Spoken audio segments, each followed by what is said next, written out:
Great. Well, it's 4 o'clock now, and I am going to get going. This is a great reminder that we are holding this webinar on a day in which the Parliament is in session, and we know that that can affect the demands on our panelists. So we need to respect the time available. But let me start by offering a very warm welcome to all of the participants in this webinar on the subject of democracy and trade. And the purpose of this event is to hear about some of the issues that those working to increase Britain's international trade confront when they are engaging with countries that are still emerging democracies.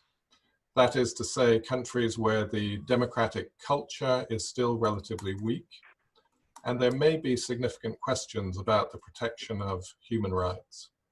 And we couldn't have two better panelists to discuss this question. They have a number of things in common. Both have lived abroad, both studied at Oxford, both worked at the FCO, and both entered Parliament in May 2010. They also both increased their majorities at the most recent election in December 2019. Most importantly, both are trade envoys to significant Asian economies and sit on the board of the Westminster Foundation for Democracy. And I should have introduced myself. My name's Anthony Smith. I'm the Chief Executive of WFD. So our two panelists are first Rushanara Ali, who is the Labour MP for Bethnal Green and Bow, and Trade Envoy to Bangladesh. And Richard Graham, the Conservative MP for Gloucester, and Trade Envoy to Indonesia, Malaysia, the Philippines, and ASEAN. The webinar is being recorded, and we will start with a series of questions from me before moving to questions from the participants. And for those who wish to submit questions, they should use the Q&A button, which is on the bottom of the screen, not the chat button, but the Q&A button. And when we come to it, we will be able to select questions that have been submitted and put them to Rushanara and Richard. We will be very strict on time because, as I said before, Parliament is in session and we have 1 hour available, and we will stop when that time is up. So let me start, please, by asking the panelists to say a bit about their role as trade envoys. As trade envoys, you're committed to promoting trade with the countries that you're working with, but you're also committed to strengthening human rights and democracy around the world. And I wondered if, Rushanara, I could start with you by maybe very briefly saying what a trade envoy is and does, and then saying how you balance those trade interests with the fact that the country you're dealing with and many of the other countries trade envoys deal with are not fully developed democracies. Rushanara.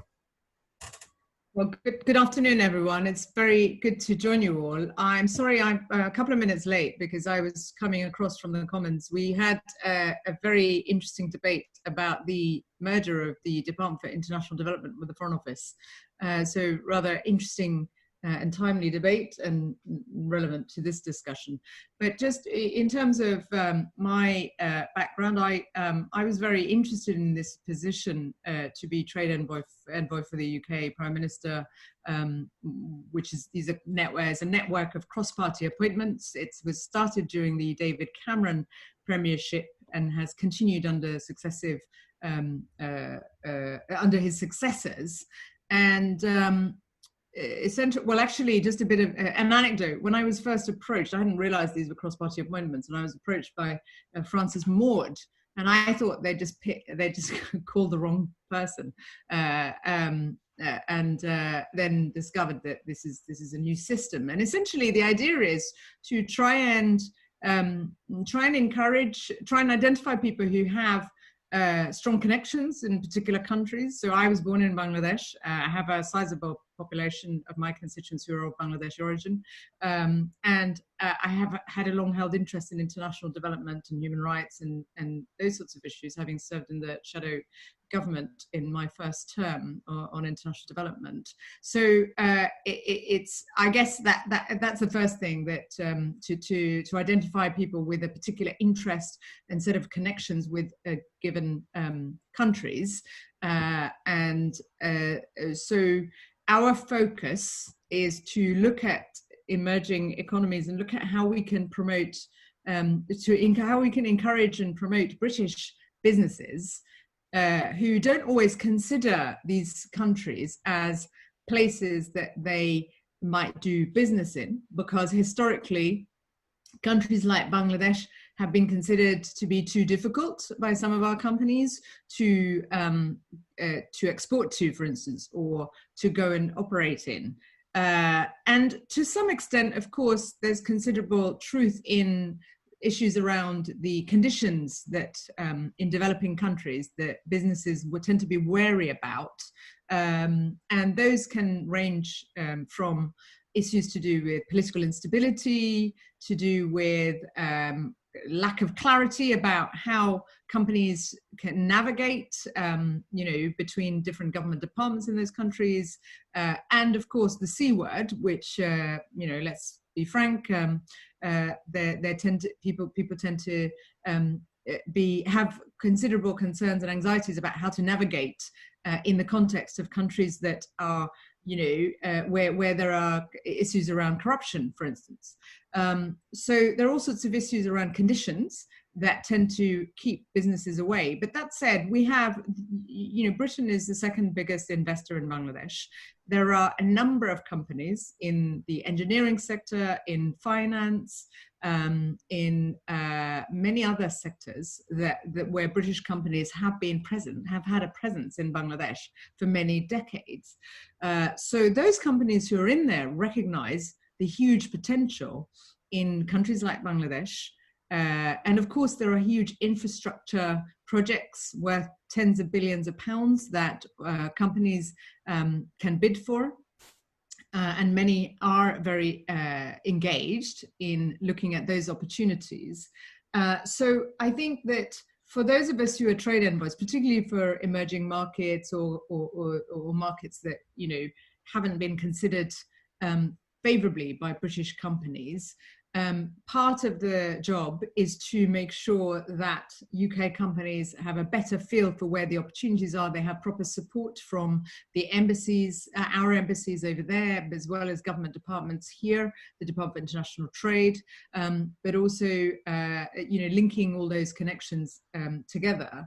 And of course, access to key government ministers in those countries through our Foreign Office, but also through our own relationships. So it's a quite a complicated picture of how we try and influence our companies as well as governments in those countries.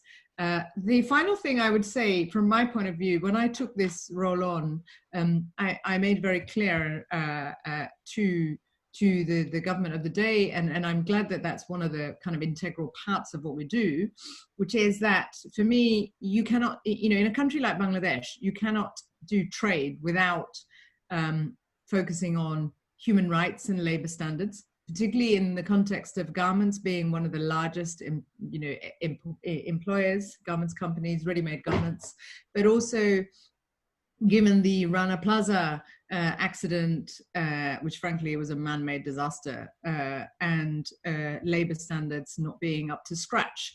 That's just one example. And the other part of the focus for me is, of course, climate change, because a country like that, has to, you have to think about climate change. You have to think about how those things interact. So for me, trade needs to be seen through the lens of ethics and ethical trade, but also through thinking about green technology and what we can do together that is beneficial mutually for for both societies, as well as working in the context of human rights and protecting human rights. So I'm going to stop there, but that's just the kind of overview of the sort of things that trade envoys do.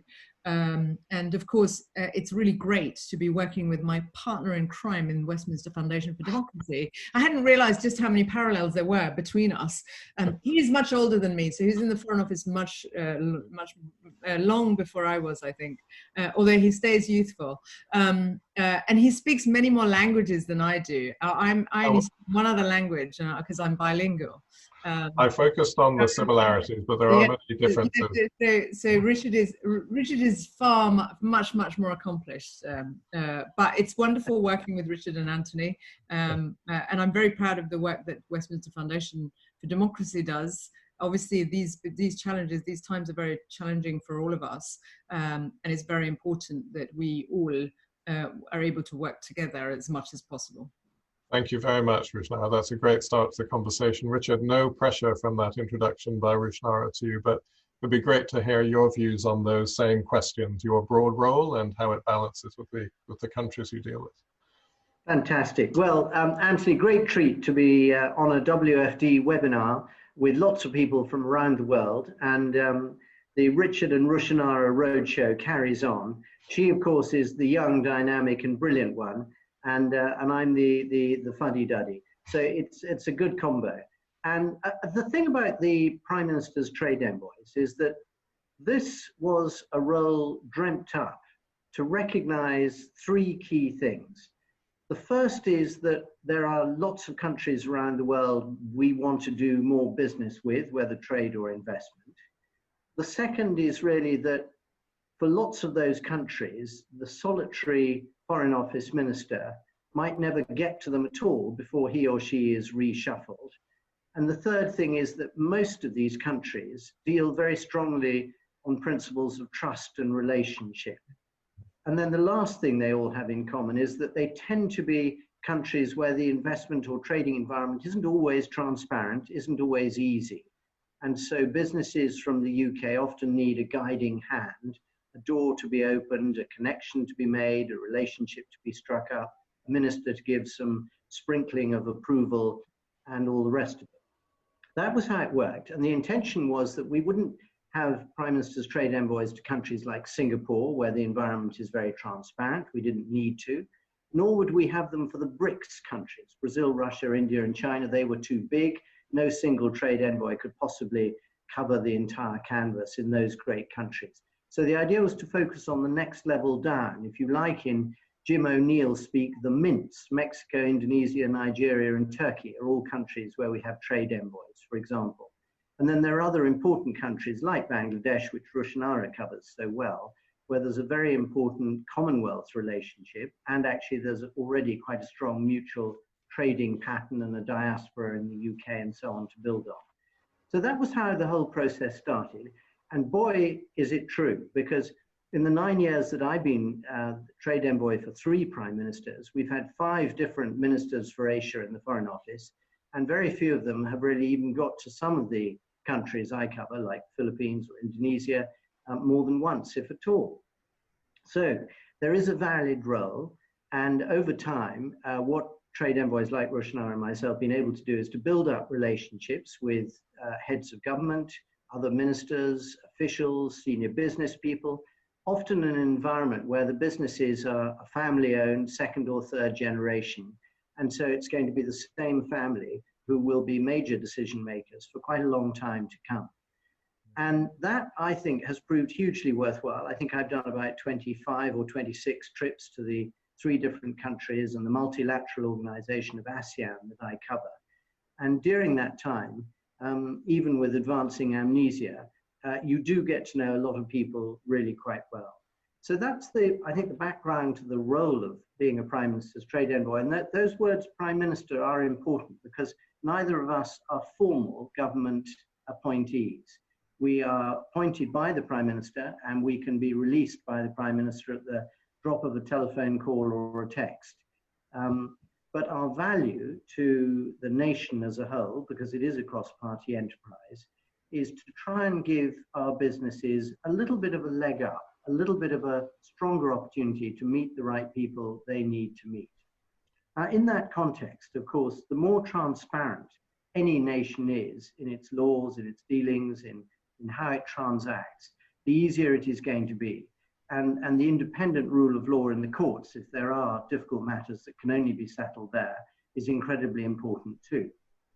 And we know the reality is that where a country has very weak democratic processes, a very authoritarian government, then it's likely that foreign companies are not going to get much joy in the courts and so on. But there are also differing standards of democratic oversight. So for example, in Indonesia, the freedom of the press is very strong indeed. And that's also true in the Philippines, although there has been some clamping down on individual journalists. So in different countries, there will be different aspects of democracy that, from a WFD perspective, we want to strengthen or deepen or widen. But from a trade envoy's perspective, the important thing is there enough there for British companies to be able to engage safely and without great damage to their reputation? And part of the answer is going to be in the nature of their business. So for example, a company that is building bridges, literally physical bridges, that are going to help infrastructure in the north of the Philippines may not necessarily feel they have to be intimately concerned about what's happening in terms of the handling of drug dealers in the southern Philippines.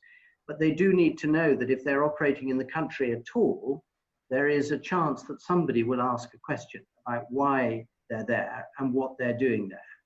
If you're operating a clothes factory in a different market, then it is incredibly important that the people you're supplying are going to be reassured about the welfare standards and the health and safety involved in those factories. Huge damage can be done, as we've seen from an exposure of what's been happening in Leicester in our own country recently. So it will vary a bit from sector to sector.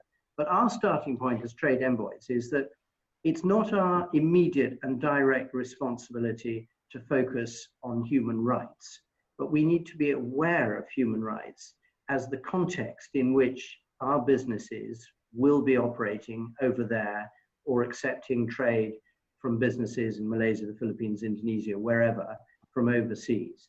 And so that's broadly, I think, where the overlap, Anthony, is the context of it, the risk awareness, and the understanding that the environment can change.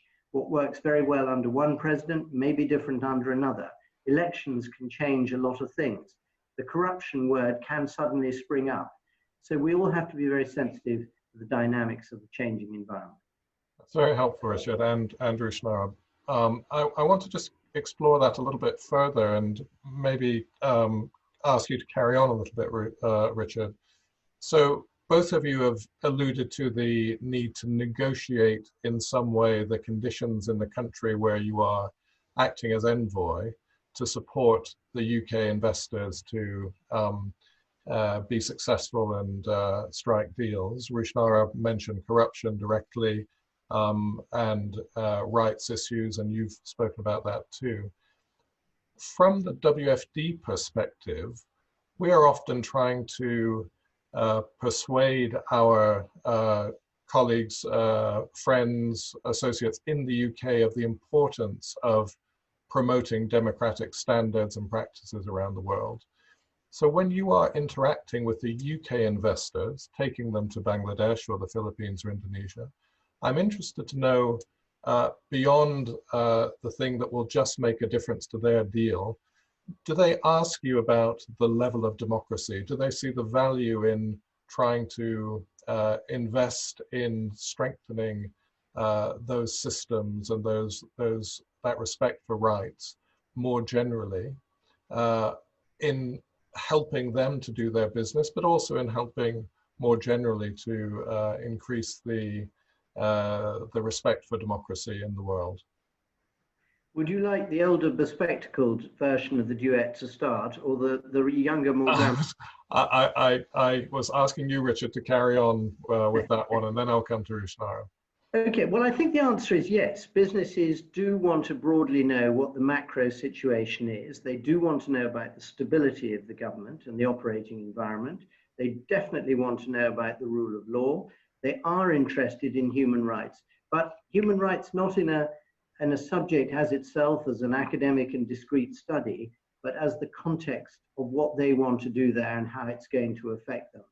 So, for example, if you take a large company like BP with a huge business in the east of Indonesia, the question of human rights and the relationship between some of the peoples of Papua New Guinea, the government, the armed forces, and so on, that is on their doorstep. And it's incredibly important for them not just to be aware of it, but actually they are, if you like, a major participant in how to try and help raise the standards of living and the human rights of people living around them, not just through jobs, but through schools and a whole variety of other things.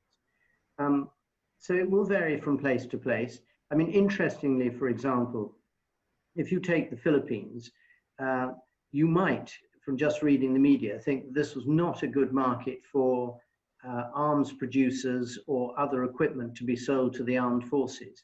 Actually, the armed forces of the Philippines has a very, very respectable approach to their activities.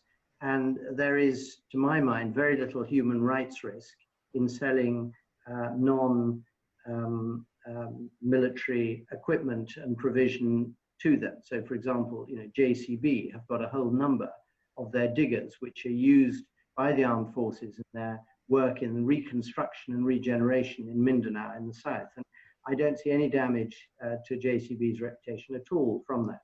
So it's really important, I think, to analyze the individual opportunity and transaction and relationship and the reputation of the individuals who are involved in it.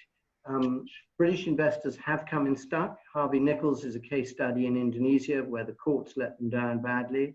And there have been other investors, for example, in raw materials in Asia who've come under great scrutiny. So it's something that investors and traders do need to take strongly into consideration. Thank you, Richard. So, Rushanara, there's obviously the very concrete example of Rana Plaza and the garment industry in Bangladesh, where there was a lot of focus. But do you find that more broadly, the British investors that you're working with see the value of efforts to strengthen rights and democratic culture in Bangladesh? What I would say is, this is predating my time as a trade envoy, but in terms of my involvement with not just Bangladesh, but other countries, is businesses want stability and they want certainty. It doesn't matter whether it's in the West or, when we talk about Brexit, businesses want clarity and certainty for investment conditions. And in that sense, there's a broad, clear principle of what they're looking for. They tend to be, of course, much more weary, and quite understandably, when there's civil unrest, when there's bad governance, wherever it is, when you've got contentious elections and the democratic process is being undermined that makes businesses very nervous if they think that things are going to take a turn for the worse. That said, as we all know, there are many businesses that operate under complicated governance systems in different parts of the world. So I think that the key thing for businesses is, of course, they're looking for clarity. And that's where things like the UK export finance guarantees and things like that, which personally I think the guarantees are not big enough for countries like Bangladesh. It's about, I think it's about just under 700 million, which is not very much when you think about what other countries were, in terms of China and India and their role in that region. Japan puts in significant investment. Of course, there's a different form of different kinds of arrangements that those governments have, but UK export finance, while it's helpful, is not that significant.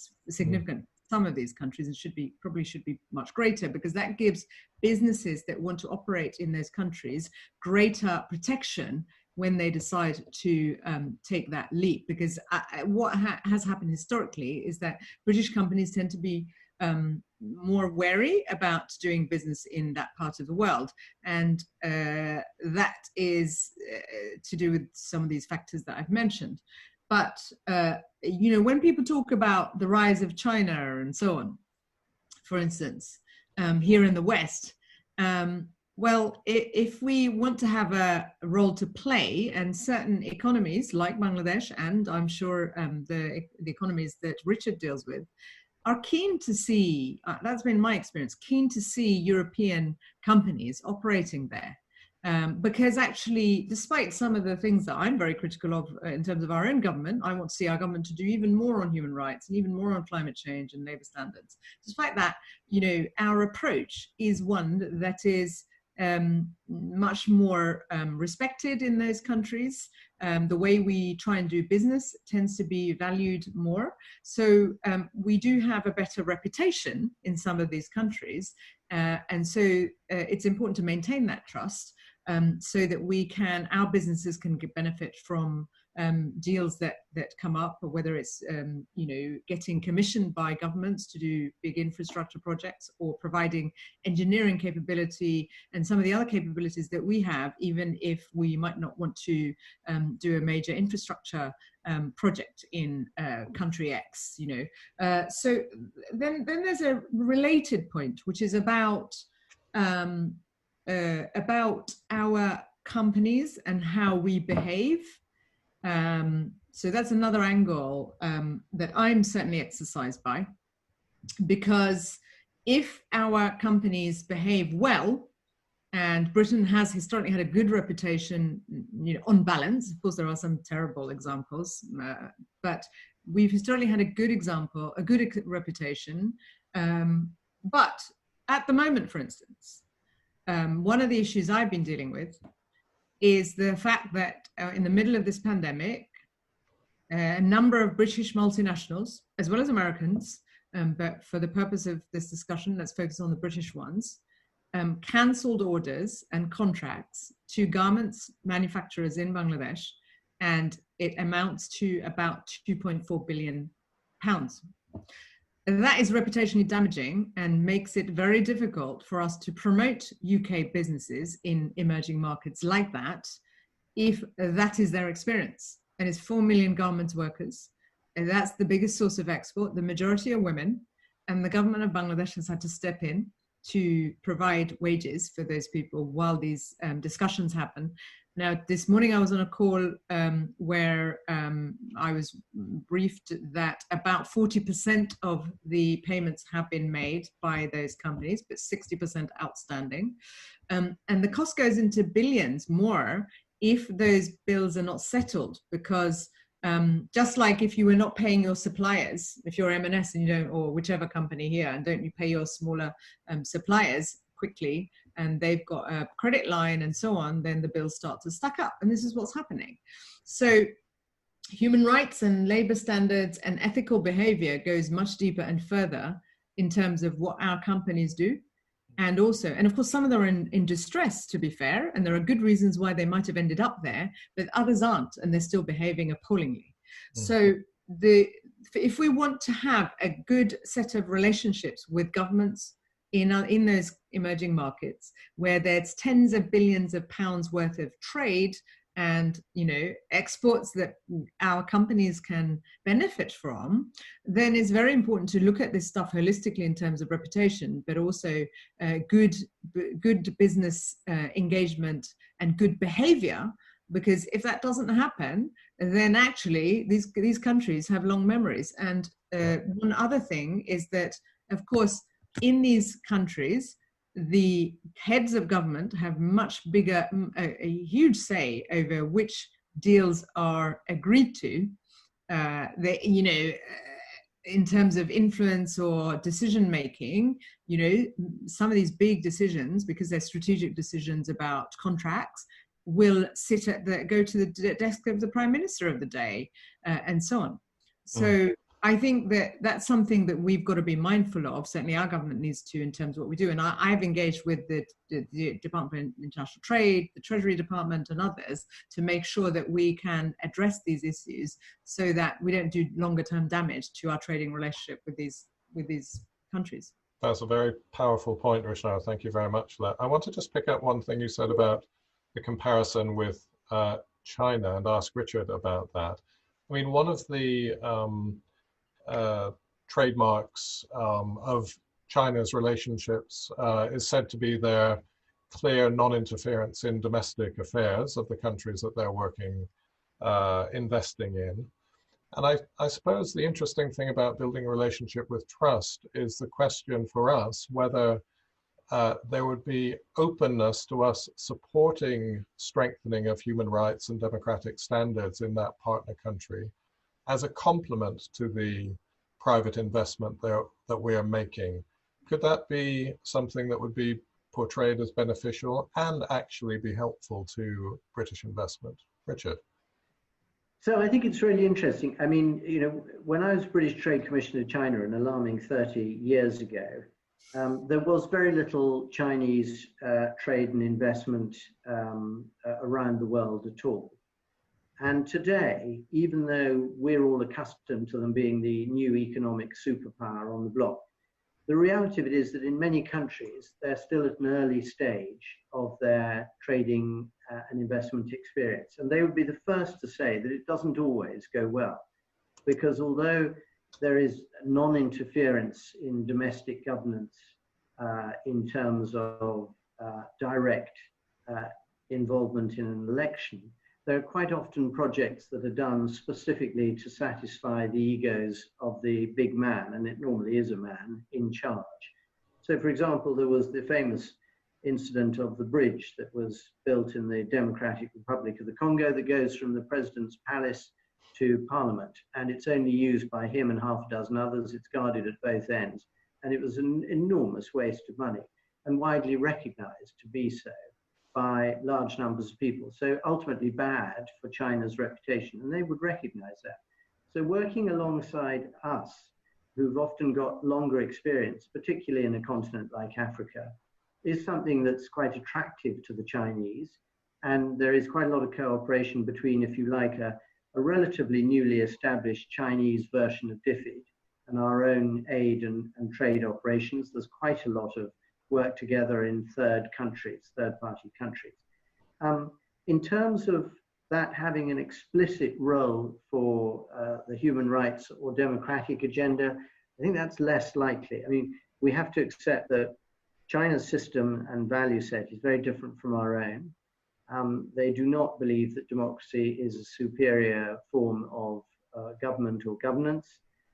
They believe their own system works extremely well for them, and they've been quite happy to share that and, if you like, try and export elements of it to other countries as well. So I think in terms of system of government, they see themselves probably more as a gentle competitor rather than someone who wishes to collude with us in trying to enhance the democracy around the world.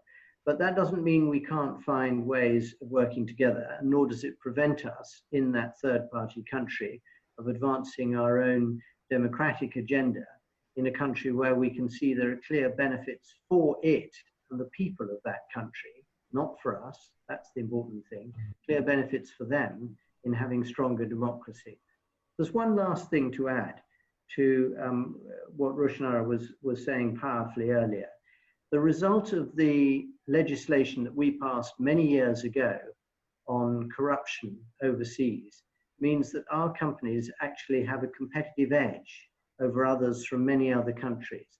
They literally cannot get involved in bribery or corruption because to do so would land them in the courts, not necessarily of that country, but over here in the UK. And that actually means that from the perspective of many of those who we're engaging with as the Prime Minister's trade envoys, they know that when they're dealing with a British company, that British company cannot have anything to do with anything looking like a brown envelope. They cannot do so. And actually that's helpful because the corruption laws in countries like Indonesia are so strong that ministers are being called up the whole time to be questioned on potential corruption with foreign businesses. And the fact that a British business cannot, under our own law, do this at all is a huge advantage. It's a very interesting one. Thank you. I can turn to you, Rushanara, but just before I do, I'd just ask participants who want to ask questions to post them in the Q&A function. We've had some already, very good questions. But Rushanara, in terms of Bangladesh, do you think it is realistic for us to engage with the Bangladeshis as partners in strengthening their democratic practices and human rights? It's clearly a situation at the moment which is very difficult politically to do that, but in broad terms. Well, I think, we've had these discussions, I think before, I think it's important for Westminster Foundation for Democracy to work with civil society organizations. The political environment, many of the participants will be aware, has always been very challenging and continues to be extremely challenging. And so the kind of work WFD does around party strengthening and democracy building through political parties is much more challenging for the reasons that will be understood very well by many in this forum. But I think that it's really important to look at how civil society institutions are strengthened because of some of the things that we've seen in recent years. And unfortunately, it happens in terms of whichever party is in power, civil society tends to suffer, and there are issues around freedom of expression, there are issues around minority rights, issues around, the last time I was there, I was returning, on the day I was returning, there were strikes, student strikes in Dhaka to do with traffic and accidents. So there are major issues around human rights violations, and I think that's a really important area where organizations, human rights organizations, obviously do a lot of work. NGOs do a lot of work, but WFD can broaden its focus so that there's a pathway into politics. Should the environment improve, and there have been through the history of Bangladesh, through Bangladesh's history, like in many of these developing countries, there have been ups and downs. There have been times when the democratic space has opened up. Then other times it's been in retreat. And I think what our role should be to make sure that we work over a long period of time and I know DFID does a lot of work in relation to good governance and also supporting local NGOs and local community actors who play that role. There's a very strong international human rights presence in terms of monitoring and observation that needs to be maintained. So I think these things can't happen overnight. If you take the Arab Spring, it's an interesting example where you saw huge and amazing movement across the Arab world. But one of the challenge was the transition then to power. So it's very important for those who wish these countries well to think about this stuff through a broader lens. Trade, of course, yes, but it needs to be appropriate ethical trade. And then democracy and human rights needs to be the other plank, and they need to interface. They're not silos. They mustn't be silos because that's when things can go wrong. And of course, development and poverty alleviation. And I think that we've got a really proud record. In fact, we were having this discussion earlier on in the chamber of Britain being able to think about this stuff at its best, think about these agendas holistically. If you don't, then you end up with appalling scandals.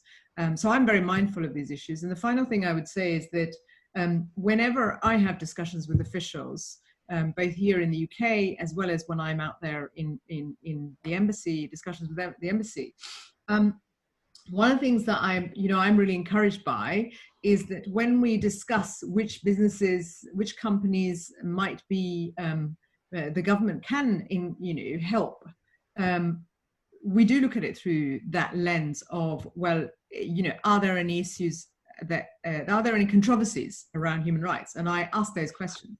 And I'm sure my other Trade Envoy colleagues, I very much hope they do, because of course we have a human rights framework in the UK, and it's very important that we implement it and we put it into practice.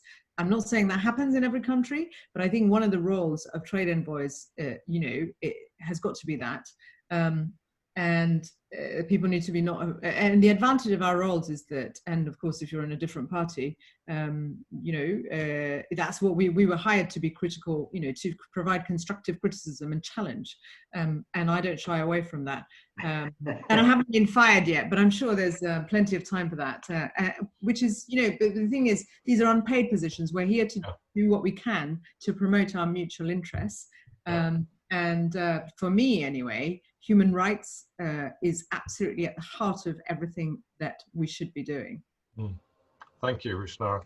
I wanted Richard to pick up on a point that Rushanara made there and bring in a question from the audience. Because Rushanara said that, for example, for WFD working in Bangladesh, engaging with civil society would be important. Someone has asked about the relationship that trade envoys might have with civil society and NGO. In their question, they've cited Amnesty International, who do name and shame foreign corporations engaging in human rights abuses. But more generally than that, is that something that, as a trade envoy, you think it's important to do, engage with the relevant civil society as well? So I think it's all about use of time, and it's also about the difference between public and private engagement. So, for example, I think any trade envoy to a nation where there are significant reported human rights abuses would want, in any meeting with a head of government or head of state, to seek absolute assurance about the rule of law. I think that is an incredibly important starting point, both in terms of human rights, but also in terms of sanctity of contract, tax requirements, and so on. Equally, if it's a country where there have been prominent journalists challenging the government of the day, and those journalists are under pressure, a Prime Minister's trade envoy might decide that it would be helpful to give that journalist a ring to find out what the story is from their point of view. And if need be, to raise that privately with a minister who they might be seeing later in the same visit. In terms of meetings with NGOs, Amnesty, Greenpeace, and so on, there can be a role for NGOs in all sorts of different ways. So, for example, in the case of Indonesia, some years ago, they had real problems exporting timber because of accusations that there was basically unsustainable foresting going on, and that timber should therefore not be bought in the EU, which included us, of course, at the time. And so what we did actually was to engage with NGOs specifically to broker a solution that enabled Indonesian timber to be labeled as sustainable and for it to be sold into the EU successfully. That was a British achievement, if you like. And of course, it required the plantations and timber companies involved to sign up to a series of commitments that makes their timber genuinely sustainable and more environmentally friendly. And we can do the same sort of thing over palm oil, where there are real questions over both Indonesian and Malaysian production and exports. And it could be a significant issue at COP26 unless we're able to resolve this beforehand. So NGOs can be part of the solution, as well, of course, as playing the role that Rushanara plays in the Prime Minister's trade envoys, as being the challenge as well. And that's always the balance. It's about how you engage and co-evolve with governments that are different from your own in nature and structure and culture, but actually you are able to have a relationship with them while often agreeing to disagree on certain issues that are happening inside that country. And for me, that's the important thing. We have to deal with the world as it is while working for the world that we want it to be. Thank you, Richard. Can I just add, I think that I think each of us have, we have slightly different ways of doing this work depending on where we're coming from. I come to this as a Labour MP, and so our approach is probably slightly, it's a slightly different approach. But the thing is, as members of Parliament, because we are always interfacing with NGOs as well as certainly I am with human rights organisations. These are not mutually exclusive, and also, as Richard points out, some conversations happen in official meetings. So sometimes what you might find is that it may not be that trade envoys are shouting off the rooftop with that hat on about human rights violations, but we are with our MP hat on. Because it's about looking at where you can try and get the impact. And certainly, obviously, I have done that in relation to, because I have a very strong interest in the refugee crisis and Burma-Bangladesh issues in terms of raising concerns about the fact that the government of Bangladesh is, decided to they announced that they were going to have this island where refugees would be moved. So I've raised those issues both privately and publicly in terms of concerns around what that would mean for refugees, Rohingya refugees, who, if they're forcibly moved or and so on. So, and I think the key thing is, so long as you've got strong relationships with government ministers in those countries, and it is done in a constructive way, then I haven't had issues when I've raised those concerns in the context of what I do here in Parliament, as well as when I've raised some of those issues alongside, my list of questions or concerns or asks, if you like, in relation to the trade brief. So I think each market and each situation is different, but I think the relationships are absolutely critical. Thank you. We have some more questions from the audience. I want to save time at the end to pick up on the point that Rushanara said you'd been in the debate in the chamber on the merger of DFID and the SCO. We might have a few minutes at the end on that, but there's a question from one of your parliamentary colleagues, not from the Commons, but from the other place, asking about how forward-looking your role is. For instance, do you make sure that those who might be in a succeeding government in the country are also included in that relationship building process to improve long-term sustainability? Richard, would you like to start on that? So that's a really interesting question. And the answer is because Prime Minister's trade envoys are intended to be long-term appointments to build those long-term relationships. It's wise for any and all of us to try and build relationships with people from different parties and from different backgrounds where we've got the opportunity to do so. And often that is in a parliamentary democracy context. Today's opposition senator is tomorrow's presidential candidate. Today's backbench spokesman on something is tomorrow's minister. And of course, if you knew them before they reach these elevated posts, that's incredibly useful because you know them as a person rather than just as a minister. So yes, is the short answer to that. Where you know that a president is going to have to be standing down in a few years' time under their constitution, as is the case in both Indonesia and the Philippines, it is sensible to take soundings with your local ambassador or high commissioner on who the likely candidates are going to be, and to see whether there are opportunities to meet and discuss with them long before the elections come up.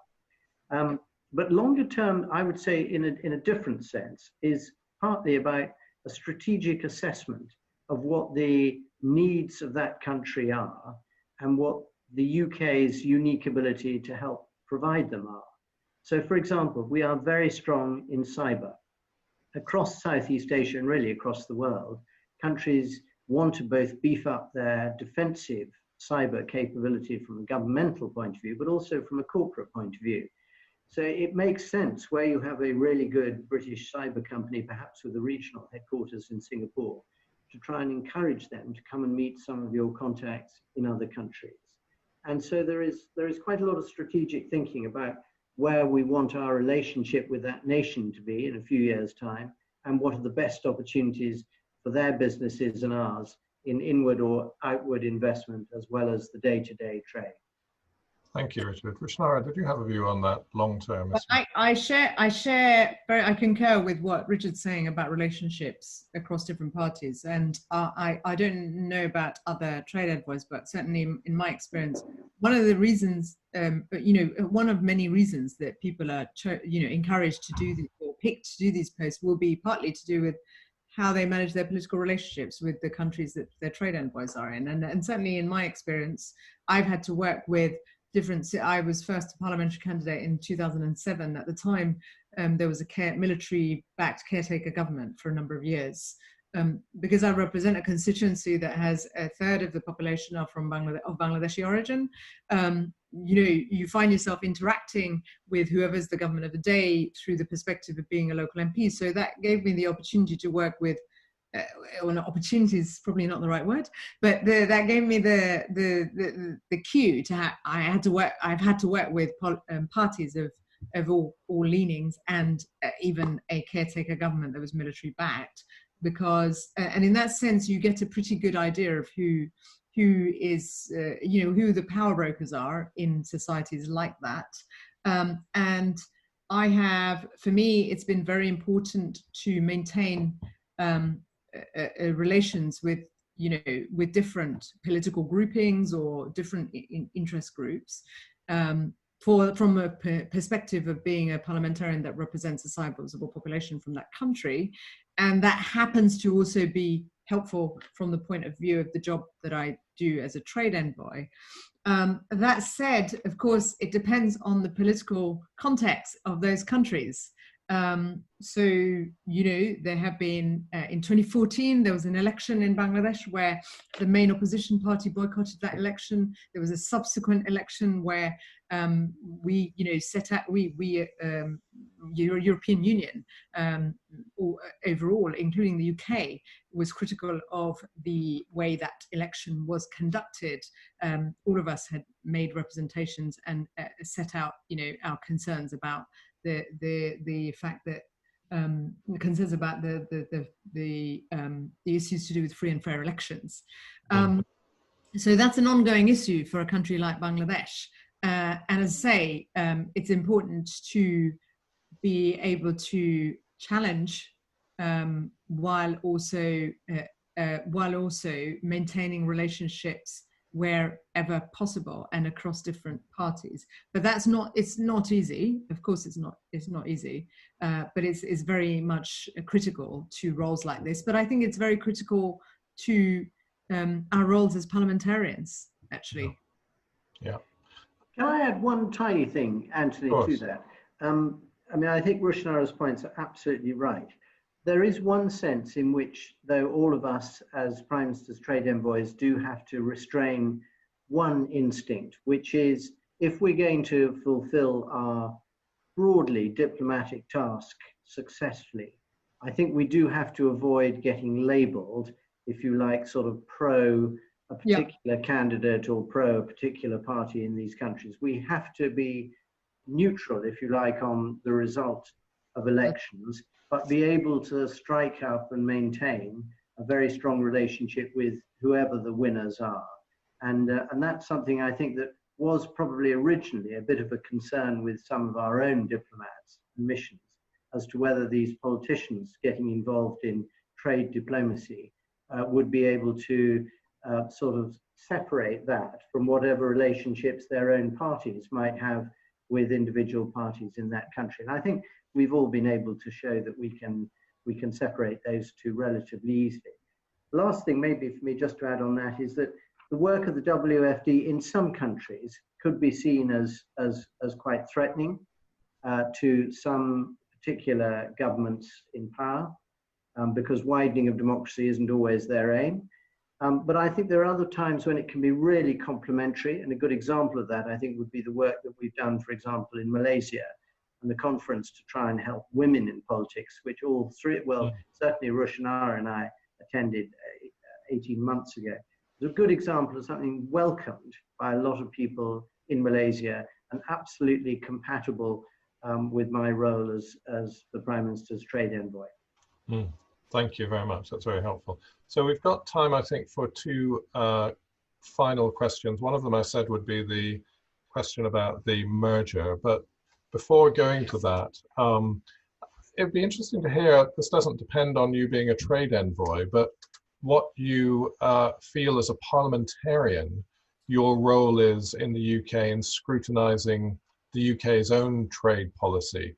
How important a role does Parliament play in scrutinizing free trade agreements when they come up, or more generally, having a view about the direction of the UK's trade policy? Rushanara, do you want to start? Well, obviously the big focus around trade has been Brexit and what level of scrutiny we're allowed to have, and it's not going to be very much in terms of trade agreements. That said, obviously select committees play a very important role. I'm on the Treasury Select Committee, so that gives me a window into scrutinizing the government in terms of Brexit negotiations and so on, and other colleagues in other committees. But our effort, from my party's side, our efforts to try and have more role, a greater role in terms of scrutiny has been unsuccessful, and obviously we've got less of a chance of getting anywhere given that Richard's party has a big majority. In terms of the broader frame around trade, obviously Parliament has a huge say through debates, through committees, through other scrutiny functions in terms of trade with the International Trade Department through the standard process within Parliament. And as I say, just earlier on when I raised the example of British businesses and garments, I was able to raise that through the Treasury Committee, because there's a connection between what kind of support is the Bank of England providing, for instance, these big multinationals who are cancelling contracts. Are they providing support if they're in distress? So there's, the global supply chain is connected to what our Treasury Department does and so on. So that there are scrutiny functions available.